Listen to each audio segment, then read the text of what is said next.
Olá pessoal, muito boa noite a todos, sejam todos muito bem-vindos. Aqui é o nosso Periscope, é um prazer poder abrir essa live de hoje com vocês, ainda que o tema seja um tema super polêmico e que não nos traga tantos motivos para uma alegria mais profunda. Mas é necessário que façamos uma análise jurídica, sem o calor da emoção e sem qualquer contorno político. Eu queria agradecer a vocês que estão aqui entrando na live, todos vocês que seguem aqui o nosso canal do Periscope. Em especial, vou mandar um beijo para minha mãe que é médica, é professora também, tá lá na Bahia, lá em Salvador. Um beijo, mãe. Cheguei aqui em Niterói hoje, chegamos bem, graças a Deus. Boa noite para você e para meu pai aí em Salvador. Bom, galera, eu sei que existem muitas tribos aqui nessa live hoje. Eu já vi aqui alunos que estudam comigo no treinamento avançado para as provas de procuradorias, a galera do treinamento de procuradorias. Vi a galera que fez aqui a prova da segunda fase da OAB comigo, o pessoal aí do Esquadrão STF de Constitucional, pessoal do Pelotão de Tributário. Tô vendo uma galera do coaching e exame de ordem aí presente. Não dá para eu cumprimentar todos vocês, já são 10h15 da noite. A live tem que ser objetiva, direta. Galera da pós de processo civil. Então, eu vou deixar um beijo genérico, mas com um carinho especial, para que cada um se sinta muito especial e receba o meu agradecimento verdadeiro por vocês estarem aqui nessa nossa live, tudo bem? Então, um beijo especial para os alunos, para os ex-alunos, para os novos alunos, para os amigos. Eu já vi alguns colegas professores aqui na live também, tá? Então, sejam todos muito bem-vindos. O tema de hoje é um tema muito forte. A intervenção que foi decretada hoje no estado do Rio de Janeiro. O presidente da República hoje decretou a intervenção na questão relativa à segurança pública na governabilidade do estado do Rio de Janeiro. E eu queria fazer uma análise jurídica comprometida exclusivamente com os fundamentos constitucionais, para que a gente possa bater um papo que clareie para vocês aquilo que eu acredito possam ser algumas dúvidas. Imagino eu, se no nosso grupo de professores do Brasil inteiro de direito constitucional, nós estávamos com vários questionamentos extremamente agudos, eu imagino que vocês também devam estar com dúvidas. Então, eu queria deixar claro aqui, e eu queria pedir a compreensão de todos vocês. Nós não vamos fazer uma análise pautada em contornos políticos, ok? Como eu sempre faço aqui nas lives, quando eu venho trazer um assunto dessa envergadura para uma abordagem, abrindo minha casa, abrindo aqui o meu cantinho para receber vocês aqui via telinha.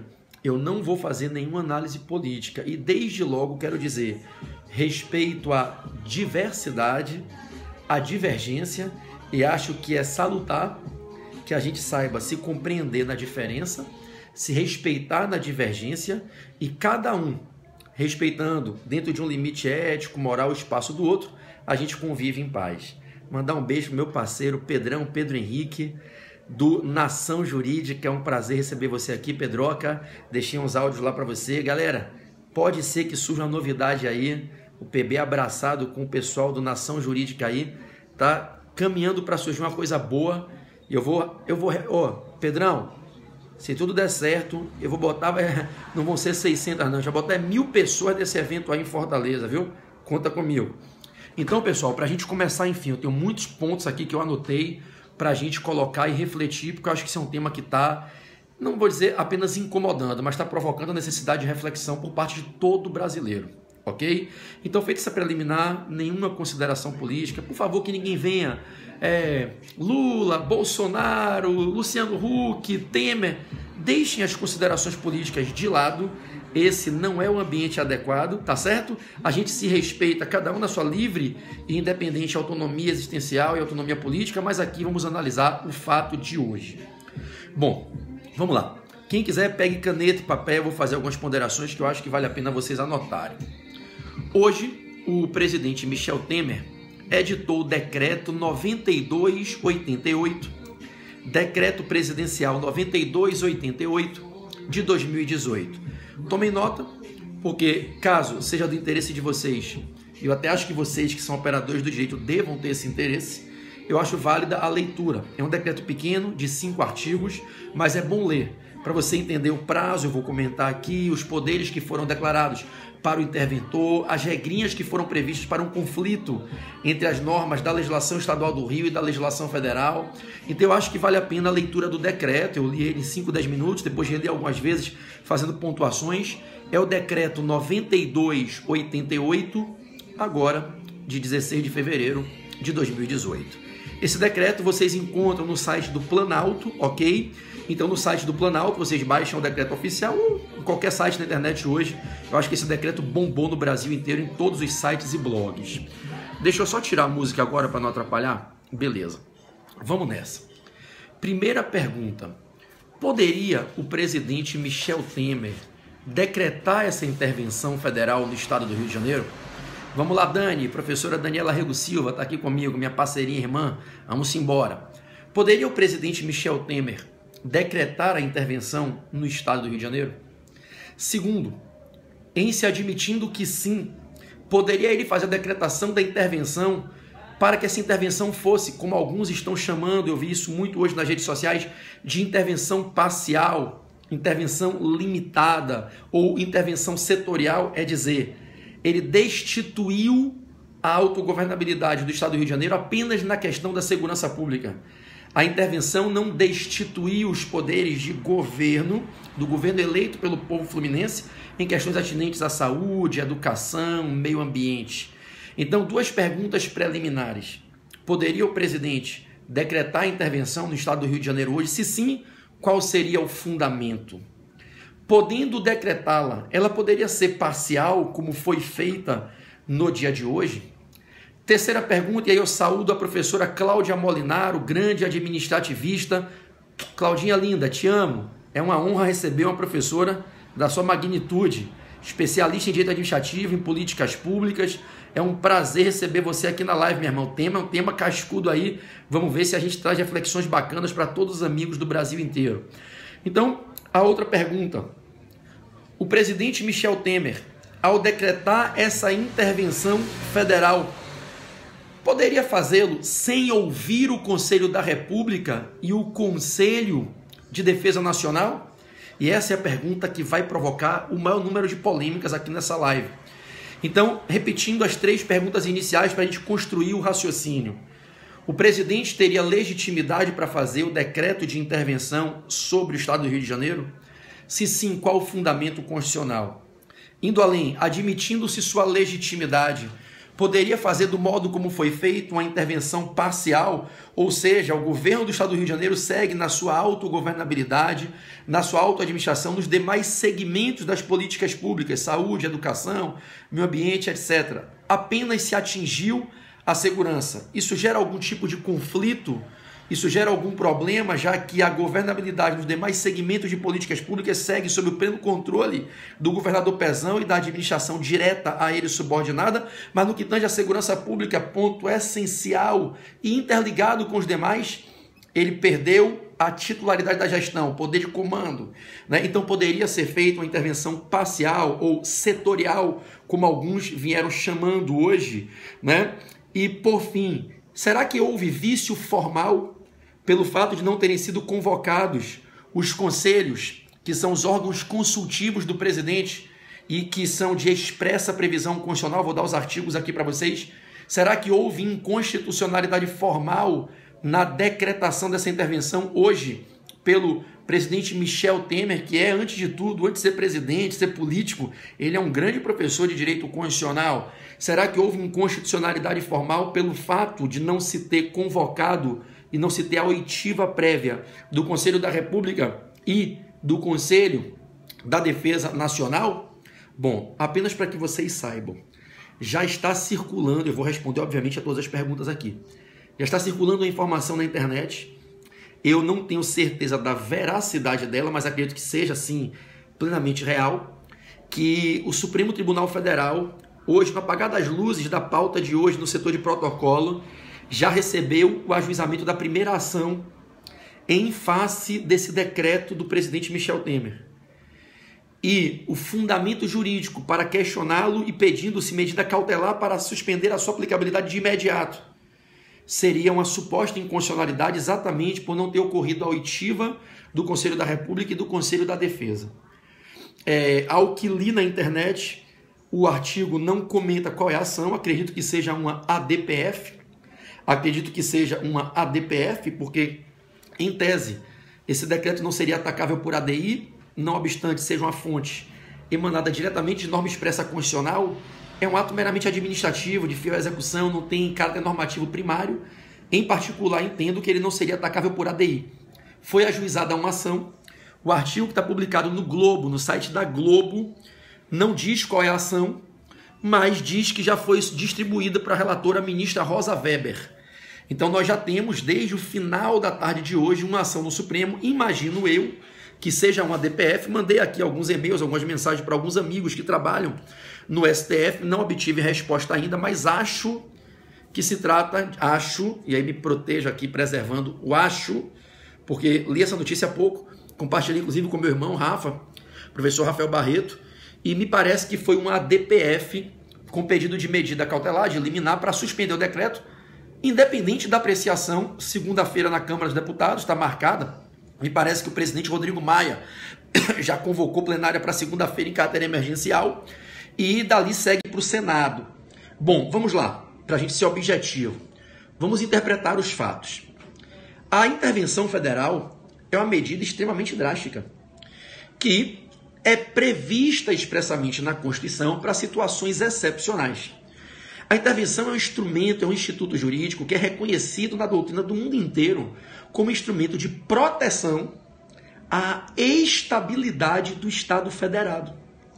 A intervenção federal é uma ferramenta destinada a proteger a estabilidade da federação quando ela balança e entra num quadro de instabilidade profundo em razão de alguns diferentes possíveis acontecimentos. E a intervenção é uma das 3 medidas drásticas, e das 3 é a mais branda, que o nosso Constituinte edificou, buscando no manejo dessas ferramentas, dentre elas a intervenção, as outras 2, para quem se lembra, estado de defesa e estado de sítio.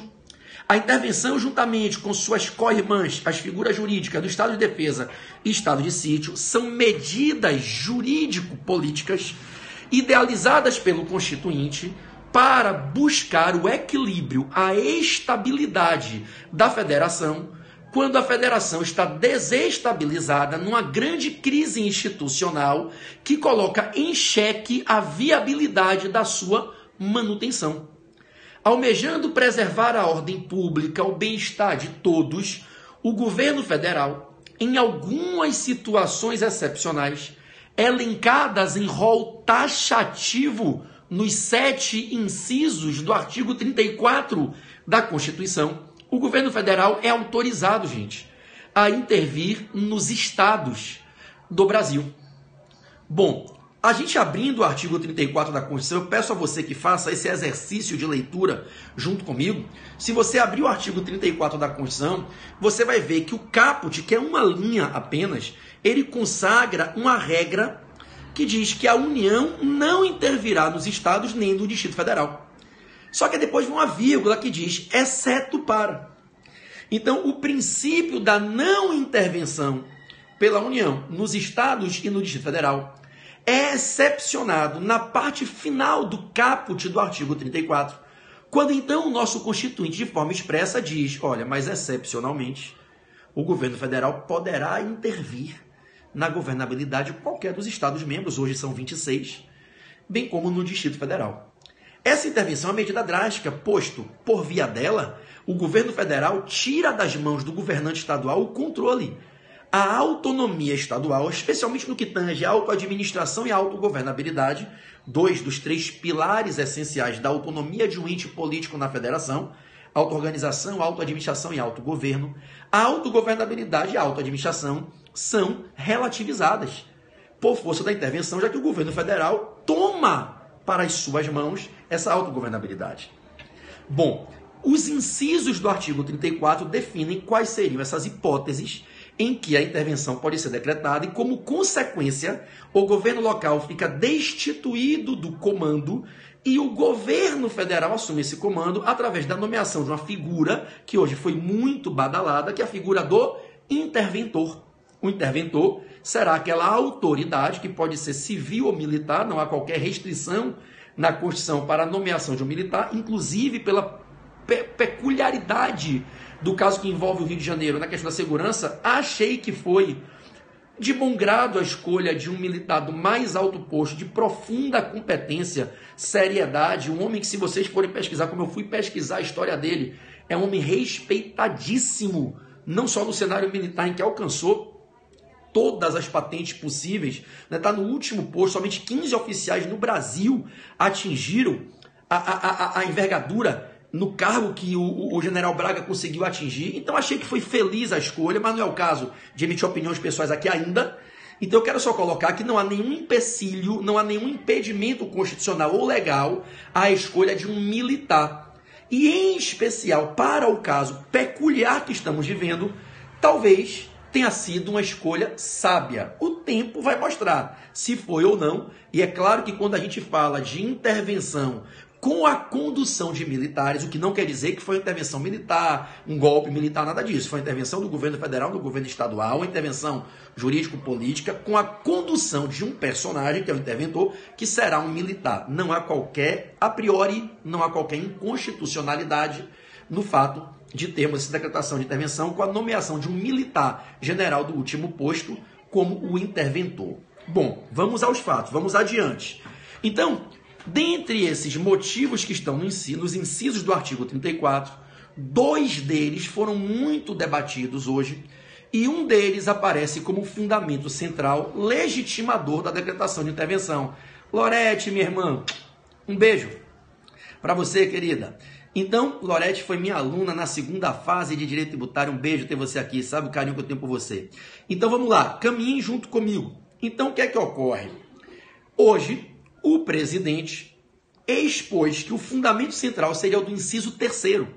Então, tome nota aí nos seus apontamentos. Artigo 34, inciso 3. Dentre os 7 incisos, o que é que diz o inciso 3? Que o presidente, que é a União, na verdade, o artigo 34 fala da União, mas é na condução do seu presidente, né? O artigo 34 diz que a União não intervirá nos estados nem no DF, exceto para, e aí vem o inciso 3, por termo, por fim, encerrar grave comprometimento da ordem pública. Respira, porque é esse artigo 34, inciso 3, que está embasando a primeira situação na história dessa Constituinte em que nós temos a decretação de intervenção federal. O artigo 34, inciso 3, diz que é possível, sim, que a União venha a intervir na governabilidade de qualquer estado do Brasil e do Distrito Federal. E olha o inciso 3, se for para, por termo, por fim, encerrar uma situação em que se gere grave comprometimento da ordem pública. Percebam que o Constituinte cuidou aqui de uma norma que foi colocada com muita sabedoria dentro de uma cláusula aberta.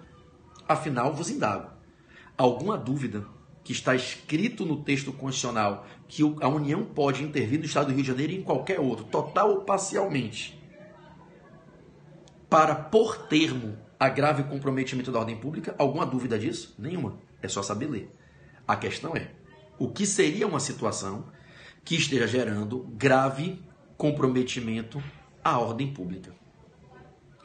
Bom, não obstante se trate, não há dúvida, de uma cláusula aberta, posto permite profundas interpretações, análises casuísticas, o que é uma situação que esteja realmente gerando grave comprometimento da ordem pública e mais, grave comprometimento da ordem pública a ponto de legitimar o governo federal a intervir e destituir a governabilidade dos estados e destituir um governante eleito nas urnas pelo povo.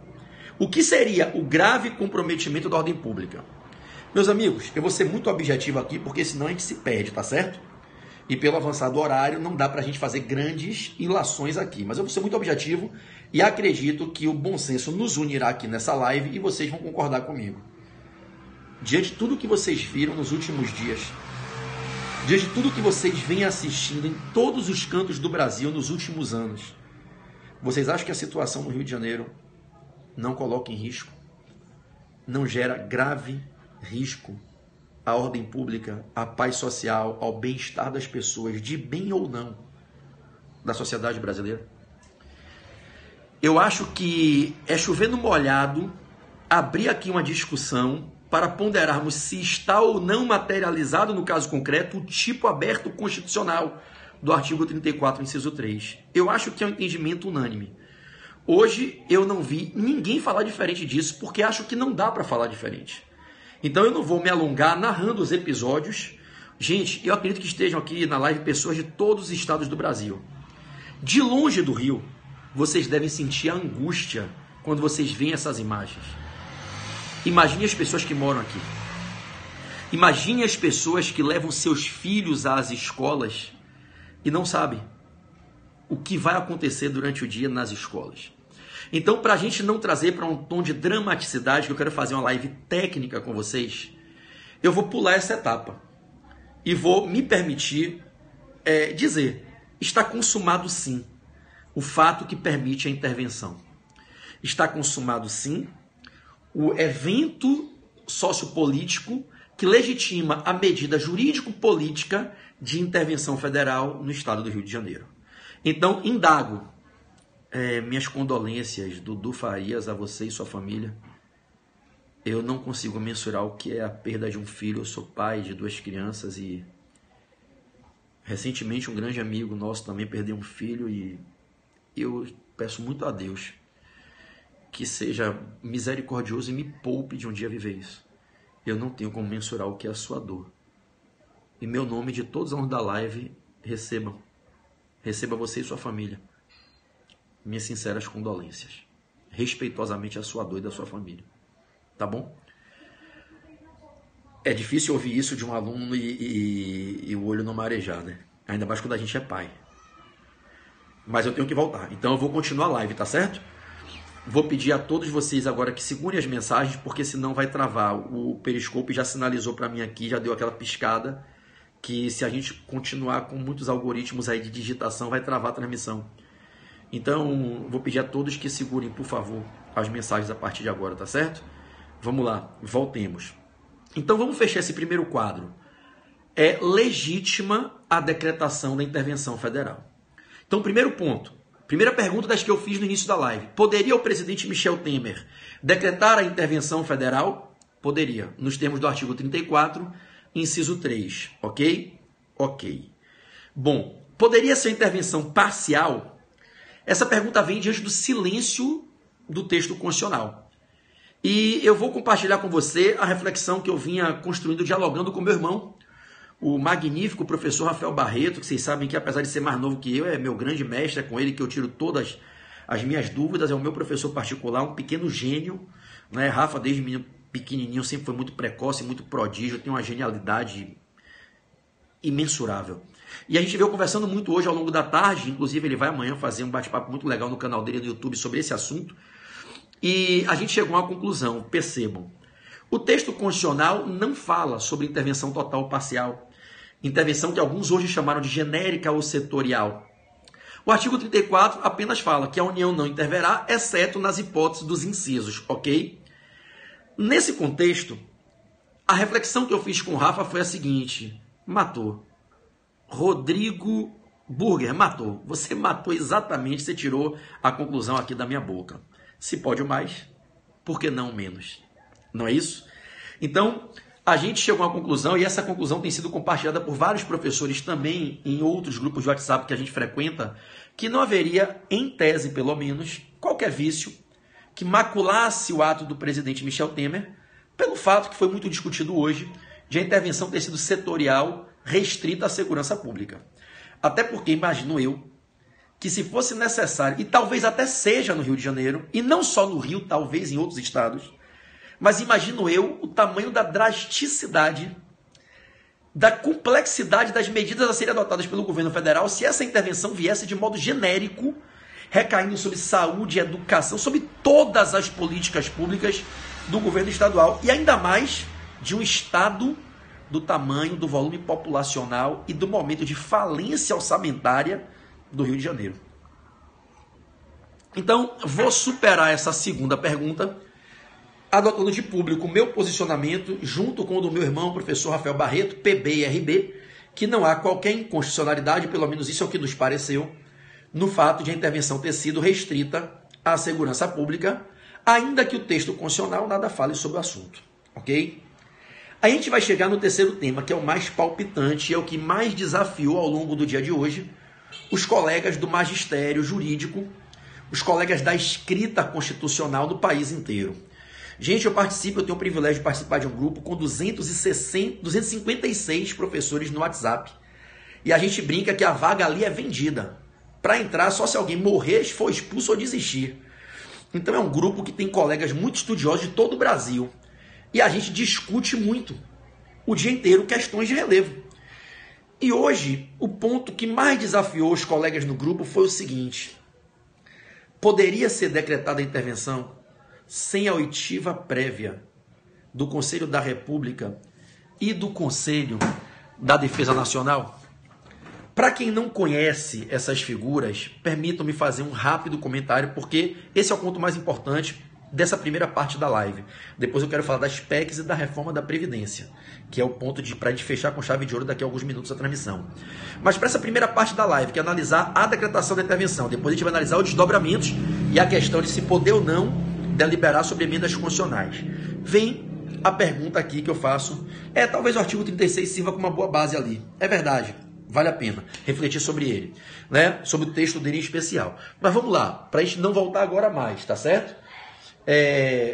Então, vem a indagação.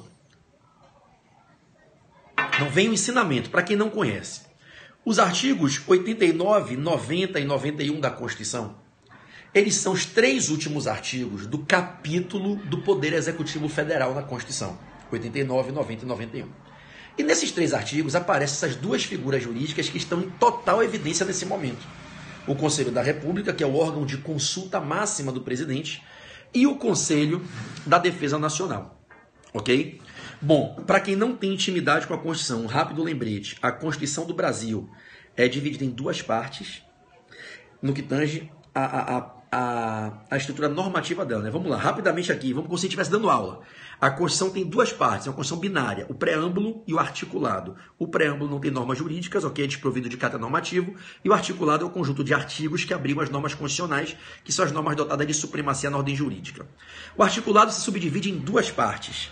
O primeiro articulado, que vai do artigo 1 ao 250, e ali se abrigam as normas de caráter permanente, e o segundo articulado, com mais de 110 artigos, que abrigam as normas de caráter transitório, o ADCT.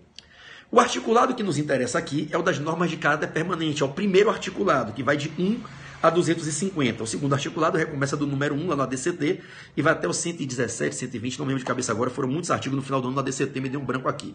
Mas vamos lá, voltando. Então, o articulado que nos interessa, o conjunto de artigos que nos interessa é o primeiro articulado, que vai do artigo 1 ao 250, e ele é dividido em 9 títulos. O 10º título já é o ADCT. O título 3 é o da organização do Estado. O título 4 é o da organização dos poderes. O título 3, a organização do Estado, vai do artigo 18 ao 43. E o título 4, a partir do artigo 44, começa a organização dos poderes. Ele é dividido em 4 capítulos: Poder Legislativo, Poder Executivo, Poder Judiciário e as chamadas funções essenciais à Justiça, onde entra o Ministério Público, a Advocacia Pública, a Advocacia e a Defensoria. Bom, no que tange ao Poder Executivo, nós temos do artigo 76 ao 91, um rol de 16 artigos que o Constituinte trabalhou para cuidar do Poder Executivo da União. Então, se você abrir a sua Constituição, você vai ver que o Poder Executivo da União, sem prejuízo de outros artigos fazerem conexões normativas, né? A gente interpreta a Constituição de uma unidade constitucional, mas o capítulo específico para o Poder Executivo da União é o capítulo 2 do título 4, título 4, Organização dos Poderes, capítulo 2, Poder Executivo, artigos 76 a 91. Os 3 últimos artigos, 89, 90 e 91, cuidam do Conselho da República e do Conselho da Defesa. Para quem não sabe, esses conselhos, que são compostos por várias autoridades, inclusive o vice-presidente da República, né, o que hoje a gente não teria, né, o presidente da Câmara, o presidente do Senado, algumas autoridades importantíssimas, ministros, né, cidadãos que representam o povo, líderes de maiorias e minorias. Então, vejam, o Conselho da República e o Conselho da Defesa, eles têm a função, eles têm o papel de orientar o presidente diante de algumas decisões estratégicas importantes, como, por exemplo, a de hoje, a de decretar a intervenção federal. E aí, galera, qual é a discussão que está se abrindo hoje? A discussão é a seguinte, eu vou ser muito objetivo agora, tá? A discussão que está se abrindo é a seguinte. A Constituição é clara no artigo 89 e no artigo 90 ao cuidar do Conselho da República e dizer, né, que o Conselho da República há de pronunciar-se sobre decretações de intervenção federal, de estado de defesa ou de estado de sítio. Anote, por favor, aí no seu caderno, o artigo 90, inciso 1. Esse artigo está sendo parâmetro para o controle de constitucionalidade na primeira ação que foi ajuizada hoje no Supremo, relatoria da ministra Rosa Weber, em face do decreto do presidente Michel Temer. Então, o artigo 90, inciso 1, na verdade, eu estou dizendo aqui que está sendo parâmetro, né? Porque, na verdade, eu ainda não li a petição inicial. Eu só vi a nota na internet hoje de noite antes de fazer a live. Mas imagino eu que se houver alguma ação em face do decreto, tomando como base o artigo 90, inciso 1, que diz que o Conselho da República há de pronunciar-se, né, nos casos de decretação de intervenção federal. Então, a gente teria que ter essa decretação da intervenção com a pronúncia do Conselho da República. E o artigo 91, parágrafo 1º, inciso 2. O artigo 91, parágrafo 1º, inciso 2, anote. 91, parágrafo 1º, inciso 2, que diz que compete ao Conselho da Defesa Nacional, Conselho de Defesa Nacional, né, literalmente falando, Conselho de Defesa Nacional, se pronunciar, opinar, que eu acho que, se eu não me engano, se vocês puderem me dar um help aí, vocês estiverem com a Constituição na mão, opinar, acho que a palavra é opinar sobre intervenção federal. Então, lá no artigo 91, parágrafo 1º, inciso 2. Então, a palavra é opinar, Golfinho 14, Mônica Manier, valeu Mônica. Então, show de bola. Opinar, valeu Renatinha Rodrigues, galera toda que está comigo na live, Tiagão, Priscila, vamos junto. Então, anotem, artigo 90, inciso 1, combinado com o artigo 91, parágrafo 1º, inciso 2. E esse é o ponto-chave que a gente tem que analisar aqui. Poderia o Temer fazer o que ele fez sem convocar os conselhos ou não? Gente, olhem como o direito é fascinante. Num primeiro momento, eu entendi que existia uma inconstitucionalidade formal. Num primeiro momento, até por volta de umas 7 horas da noite, eu estava convencido, eu estava formando posição com um grupo de uns 50 professores, que haveria inconstitucionalidade. E é exatamente por conta dessa suposta inconstitucionalidade que foi ajuizada a ação hoje. Mas, pouco antes de começar essa live, eu dei o braço a torcer e acho que estou aqui formando posição com o professor Rafael Barreto e outros tantos colegas que não haveria a inconstitucionalidade na decretação da intervenção sem a oitiva dos conselhos. O que eu vou fazer agora para vocês é dar os fundamentos. Por que seria inconstitucional? Por que seria constitucional? Quem vai decidir isso é o Supremo. Correto? Julgando o mérito da ação, se é que a gente pode falar de mérito em ação de controle abstrato. Vamos lá. Quem entende que deveria ser obrigatória a oitiva do Conselho da República e do Conselho da Defesa, vai sustentar que o decreto é inconstitucional. Correto? Quem entende que não é obrigatória, vai entender que por esse fundamento ele não é inconstitucional. Pode ser por outros, mas não por esse. Por que que seria inconstitucional primeiro? Depois, por que seria constitucional? E repito, para que ninguém fique na dúvida, para não pensar que eu estou em cima do muro. Eu nunca fico em cima do muro. Eu não fico em cima do muro. Não quer dizer que eu não passe para o outro lado do muro depois. Todo mundo é livre para mudar de opinião. No primeiro momento, eu estava entendendo que seria inconstitucional. Mas, espairando as ideias, tomando um banho, e aí a gente começar a live, bati o último papo com o Rafa, com mais 3 colegas, me convenci que é constitucional. Vamos lá, os fundamentos, bem objetivamente. Para quem defende que é inconstitucional, defende pelo seguinte. Ora, qual seria a finalidade de o Constituinte dedicar 3 artigos para esses conselhos? Desenhar a estrutura desses conselhos, definir quem são os membros, definir as competências. Se a gente, no momento em que uma das matérias que o texto constitucional diz expressamente que compete aos conselhos opinarem, se pronunciarem, né? Para o Conselho da República fala em pronunciar-se, para o Conselho de Defesa fala em opinar. Ora, se na hora que eu tenho uma intervenção federal, que é uma daquelas poucas situações que legitimam a atuação desses órgãos, eu entender que eles não precisam se manifestar, eu estaria retirando a efetividade da norma constitucional. Eu estaria desprestigiando a vontade do Constituinte.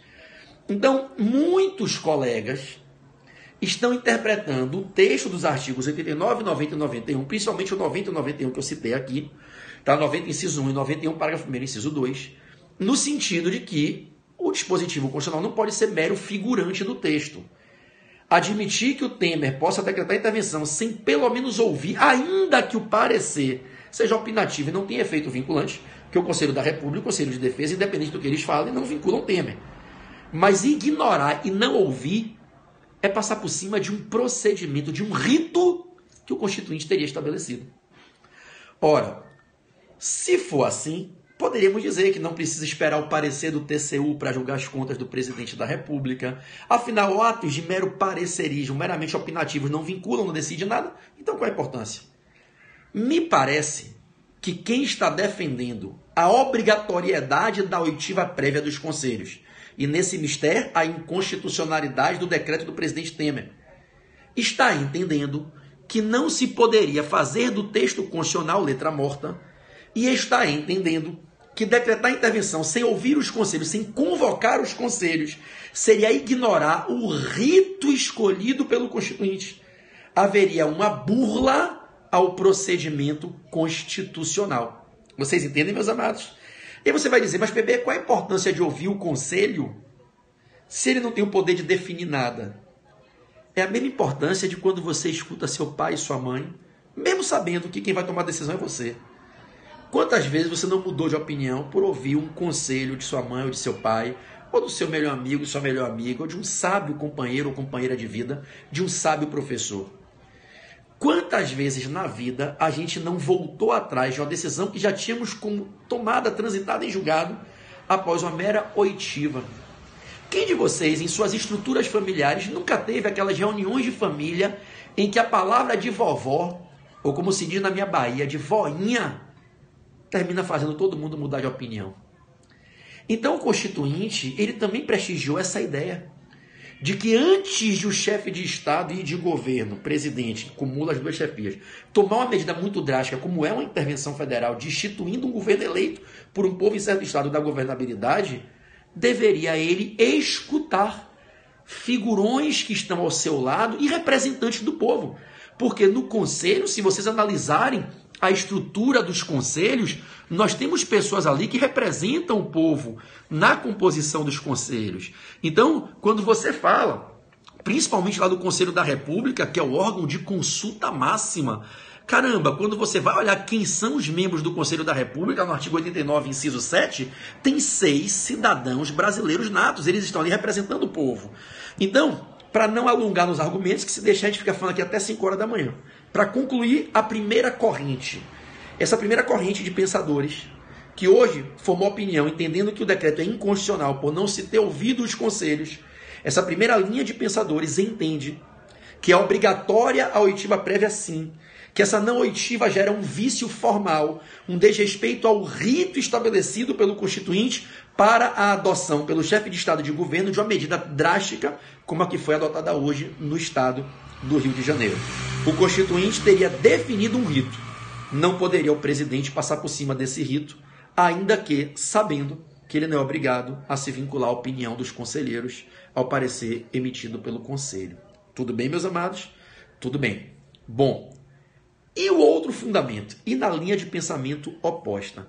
Vocês percebem como é bom o argumento? Até 7 horas da noite eu estava com essa posição formada. Bom, vamos lá. Qual o segundo fundamento?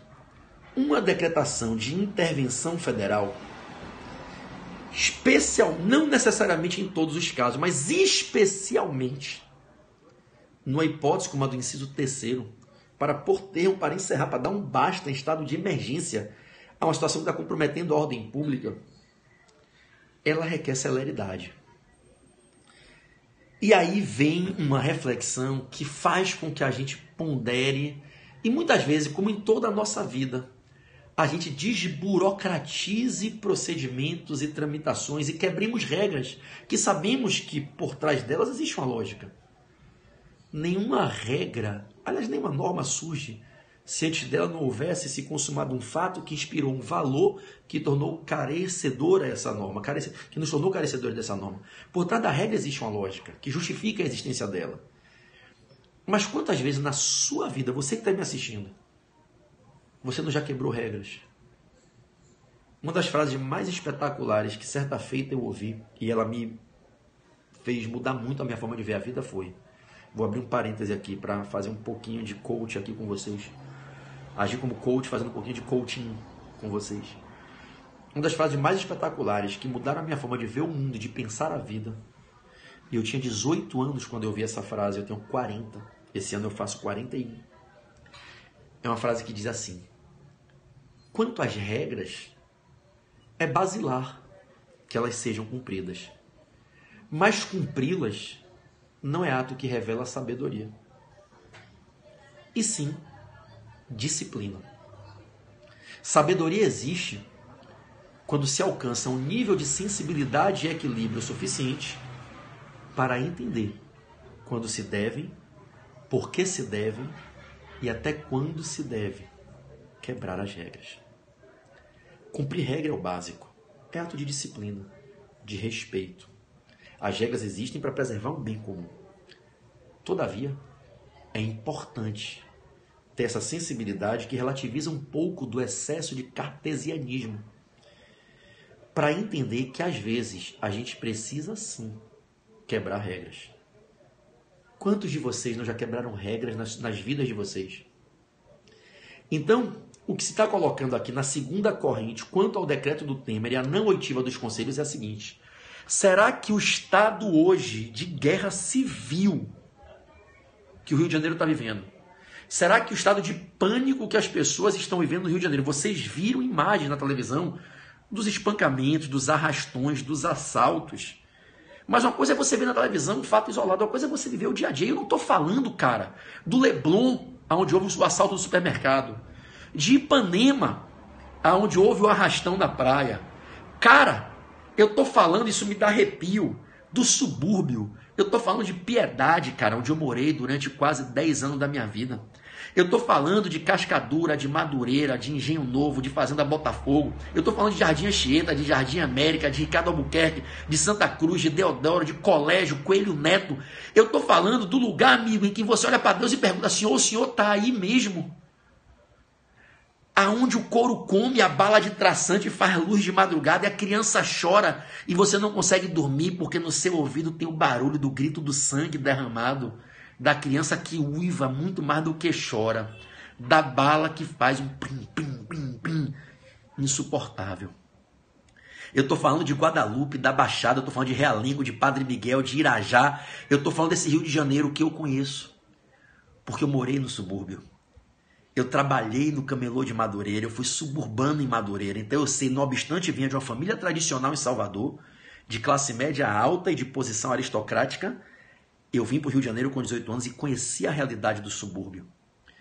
Então eu pergunto aos senhores, e aí trazendo o direito para um campo de interpretação que ele deve ter contextualizada, não o direito dos teóricos, dos retóricos, dos pragmáticos, daqueles que gostam de falar bonito, de forma erudita, apenas para agradar muito mais ao seu ego do que a qualquer coisa e até mesmo a Deus.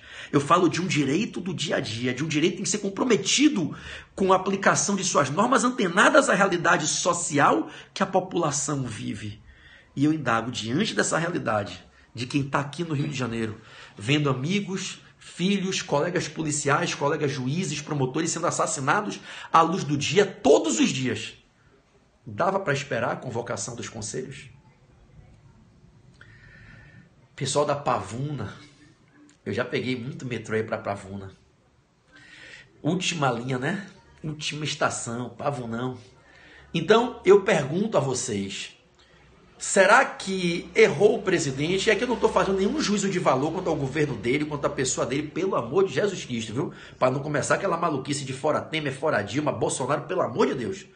A indagação é jurídica. Agora é jurídica. Será que errou o Temer?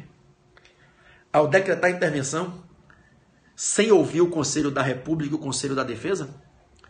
Me parece que não. O professor que morreu no Jacaré foi Fábio Monteiro, colega de todos nós aqui no Rio de Janeiro, muito querido, um delegado muito querido, professor fantástico, um atleta, praticante do esporte, professor de jiu-jitsu, e deixou o filho pequeno, né? Foi triste demais. Enfim, e assim como o Fábio, morreram tantos colegas ano passado, policiais, magistrados. Enfim. Então, vamos lá. Indago a vocês. Cada um é livre para ter a sua opinião. Percebam o meu comportamento aqui. Não é o de impor a verdade. Eu acho que seria um desrespeito com vocês, com o livre-arbítrio de vocês, se eu dissesse que o correto é isso. Não. Eu posso até dizer que eu penso dessa maneira, mas eu sou obrigado, porra, por uma questão de respeito, de cordialidade, de maturidade, a respeitar a opinião de todo mundo. Vocês entendem? A minha opinião, e vejam que bacana, mudando de opinião, inclusive, a minha opinião é que não seria obrigatória em casos verdadeiramente emergenciais. É como aquela história da tutela provisória de urgência, fazendo analogia com o processo civil, dialogando direito processual e o direito material constitucional. Numa analogia à urgência que legitima a concessão por antecipação da tutela jurisdicional. Aqui não seria necessariamente a tutela jurisdicional no bojo de um processo, mas seria uma tutela de intervenção governamental, uma tutela constitucional, fundada na urgência que a situação fática torna inviável negar. Percebem? Aí você vai dizer, mas Pedroca, seria só a urgência? Não. Reforçando esse argumento da urgência, alguns colegas também trouxeram à baila a seguinte reflexão. Isso também fortaleceu muito a minha mudada de posição, a minha mudança de entendimento. Mas o conselho, ele não vai ter o poder de definir. O parecer é meramente opinativo. Por mais que o Constituinte tenha estabelecido o rito, por mais que a vontade do Constituinte é clara no sentido de que o presidente deve ouvir os conselheiros, mas quando você aliar a ideia da urgência, do estado de calamidade que o Rio de Janeiro está vivendo, gente, o Rio, infelizmente, dói demais meu coração. Eu sou baiano, soteropolitano, nordestino, com orgulho e com amor, isso não vai mudar nunca, mas eu já vivi mais tempo no Rio de Janeiro do que na minha amada Bahia. Eu estou no Rio de Janeiro desde 1997, se contar quando eu vim fazer vestibular, final de 96. Eu já tenho mais tempo de vida no Rio do que na Bahia. Meus filhos são cariocas, eu casei, eu fiz uma família aqui no Rio. E dói meu coração dizer o que eu vou lhe dizer, porque eu amo essa terra. Sou apaixonado por isso aqui. O Rio está entregue às mãos de Deus. Hoje, eu fui fazer mercado, no mercadinho aqui do lado. Cheguei de viagem hoje, quem me acompanha nas redes sociais sabe. Estava 60 dias fora do Brasil. Eu não tive coragem de ir de carro, você acredita? Eu fui de Uber, chamei um Uber para ir no mercado, que é a 3 quarteirões daqui. Não fui de carro. Aí você vai dizer, mas o senhor mora no bairro bom, num condomínio de elite, de luxo, fruto de muito trabalho e muito esforço. O meu condomínio foi assaltado com 2 carros com fuzis aqui na frente, há algumas semanas atrás. Vocês devem ter visto que rodou essa notícia nas redes sociais. É o meu condomínio aqui em Niterói. Então o Rio de Janeiro está entregue. E quando eu falo Rio, é o estado como um todo, não é só a capital não, ao tráfico. Nós vivemos uma guerra civil em que bandido está matando policial, o efetivo de bandidos é maior que o efetivo policial, em que um policial não pode andar com a R15 na rua dando tiro, mas ele é alvo de tiros de AR-15 de cima para baixo, em que um policial tem que tomar cuidado para não violar direitos humanos, mas que para ele os bandidos não reconhecem os seus direitos humanos, em que policiais do bem estão sendo assassinados e, vou falar uma coisa dura, perseguidos pela milícia. Policiais estão com medo de andarem armados no Rio de Janeiro. E pessoas como eu e vocês, cidadãos de bem, que escolhemos vencer através do estudo e do trabalho de maneira honesta, sem salário, sem o 13º, beleza, verdade? Ficamos enclausurados. Nós estamos vivendo dentro de trincheiras. Hoje eu cheguei aqui em Niterói, Carol, você que é minha vizinha, e minha sensação foi de chorar. Eu botei minhas malas na sala, aí eu olhei pela janela do condomínio, todas as crianças no condomínio, e em volta da rua, um bairro lindo, São Francisco é um bairro lindo, deserto. Ninguém bota o pé na rua. Então, me parece, viu gente, para a gente fazer a conclusão dessa primeira parte aqui da live, me parece que o decreto não seria inconstitucional pelo fato de não se ter ouvido o Conselho da República e o Conselho da Defesa. Concluindo, eles não teriam poder de impedir a decretação. Então, ali estaria o fumus boniuris. O periculum mori está na situação fática que está sendo vivida no dia a dia. Tudo bem? Bom, superamos isso. Agora vamos para o outro ponto, que é a parte final da live. Eu quero sua atenção por causa do tema da reforma da Previdência. Não só pela reforma da Previdência, mas especialmente por ela. O que eu vou falar vale para todas as PECs.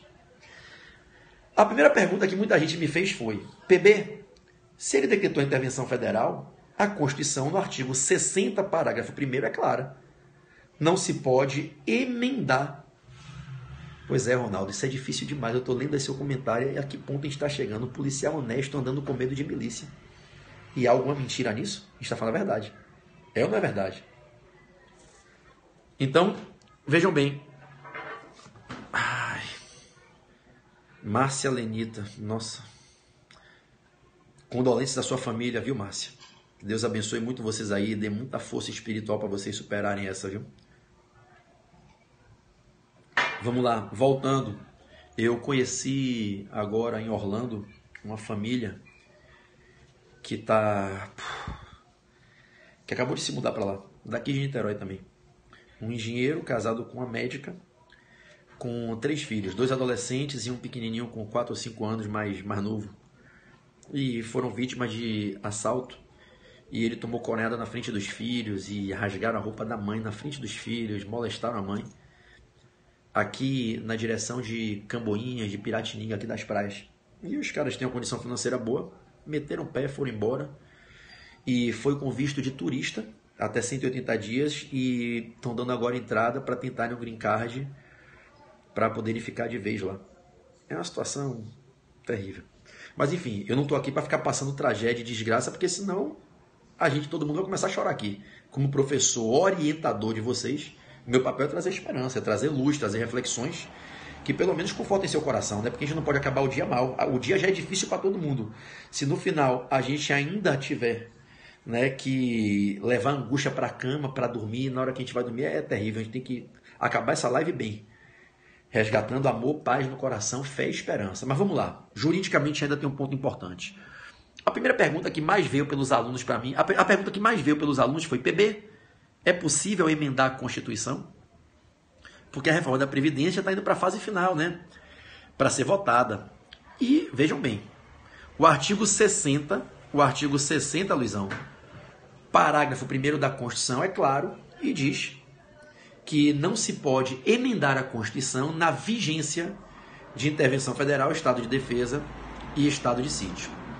Então, a Constituição não pode ser emendada na vigência de intervenção federal, estado de defesa e estado de sítio. Concordam? Perfeito. Né?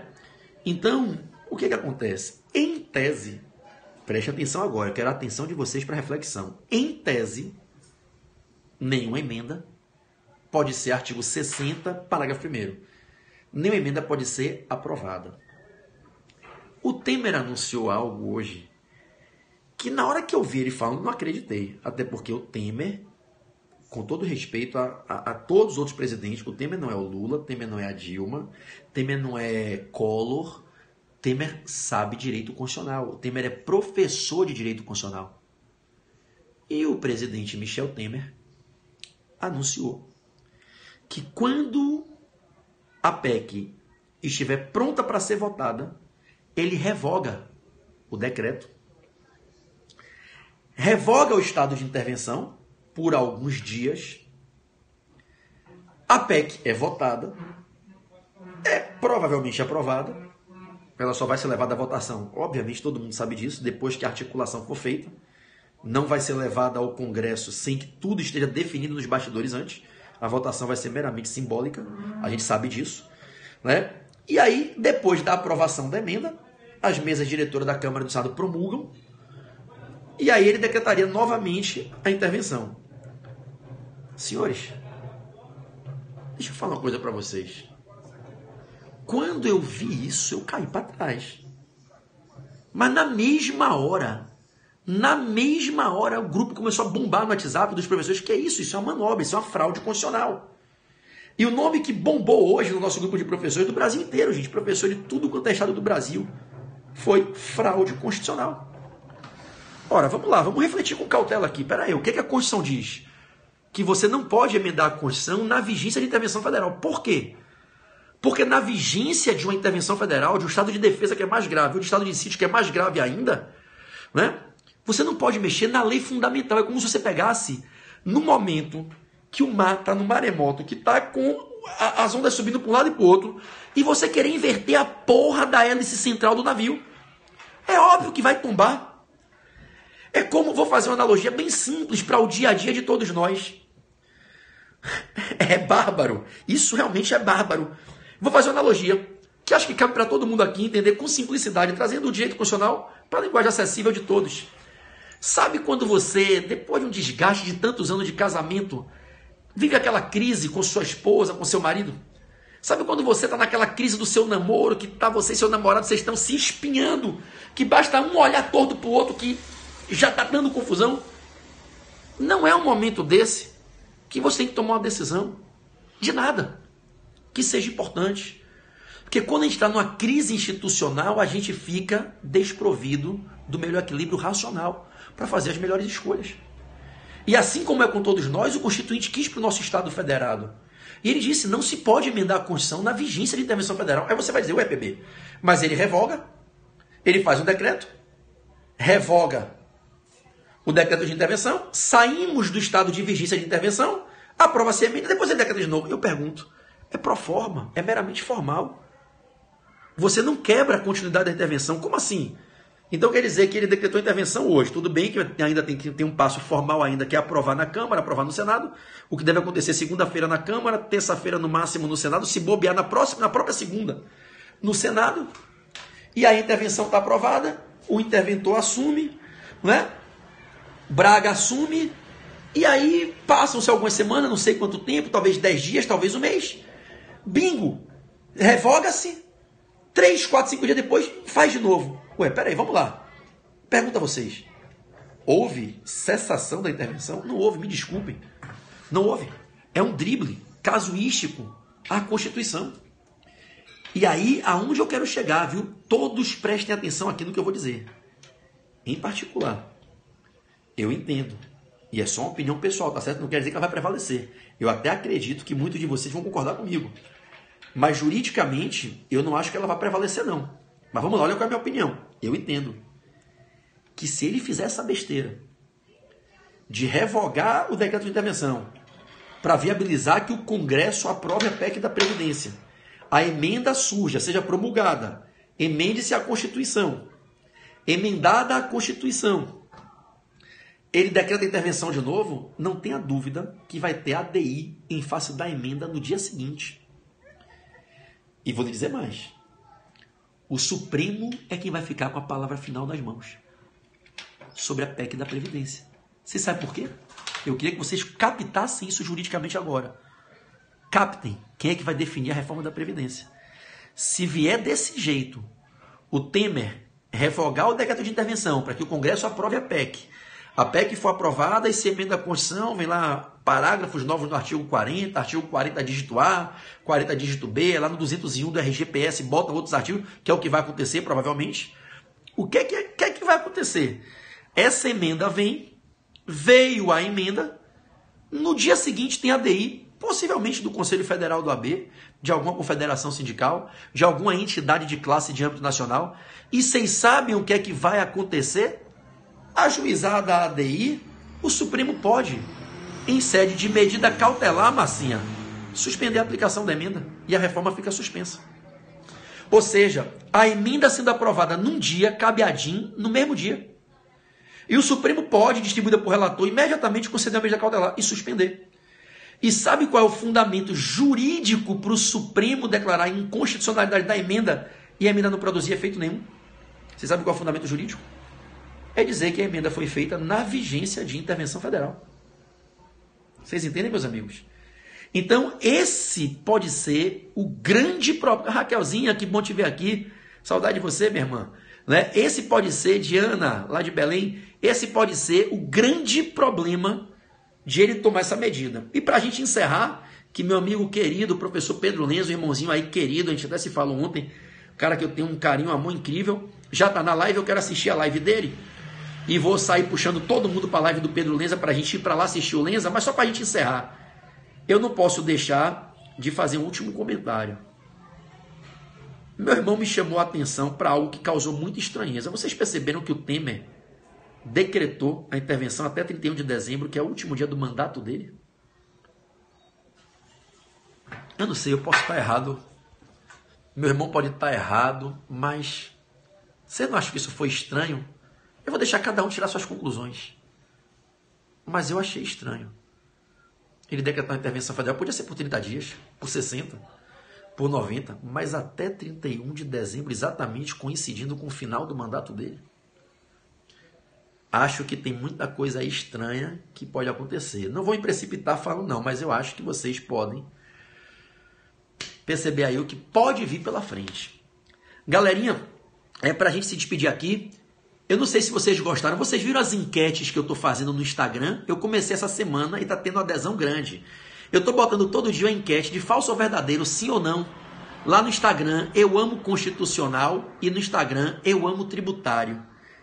Se vocês ainda não seguem, sigam @euamoconstitucional, @euamotributário e participem, votem, participem da enquete, sim ou não. Todo dia só assunto bacana de prova.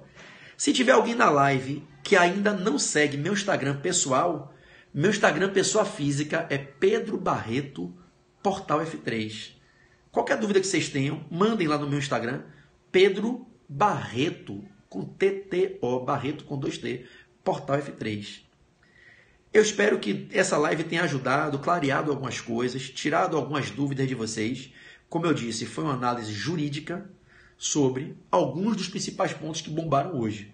Provavelmente no domingo a gente traz outras reflexões, outras análises, porque eu acho que vai ter muito desdobramento amanhã, né? E aí vai dar para a gente fazer novas reflexões. Eu acho que esse tema aí vai bombar por muito tempo. E vocês que vão fazer prova de concurso, prova da OAB, esse tema com certeza vai figurar, né, em todos os concursos. Tem um módulo meu lá no Portal F3. O módulo de constitucional, de tributário no Portal F3. E a turma de procuradorias, agora em março, hein, galera? Passou o carnaval, agora começo de março eu começo a turma 2. Vão ser 100 vagas apenas. O treinamento focado em concurso de procuradorias, tá? Para eu treinar vocês que querem a aprovação dos concursos de procuradoria. Gente, muito obrigado. Vamos lá para a live do professor Pedro Lenza agora. Quero todo mundo comigo lá. Tô indo para lá, para a live do professor Pedro Lenza, tá bom? Mandar um beijo a todos vocês do Brasil inteiro. Muito obrigado pela audiência, pela participação. A hora dessa da noite, uma galera aqui em peso, muito feliz, tá bom? Um beijo a todos vocês, que Jesus vos abençoe. A gente se vê agora lá na live do professor Pedro Lenza. E participem das enquetes do Instagram, tá? Eu amo tributário, eu amo constitucional. Não deixem de seguir no Instagram, @eu amo tributário, @eu amo constitucional. Tamo junto? Beijo, gente. Fiquem com Deus e até a próxima.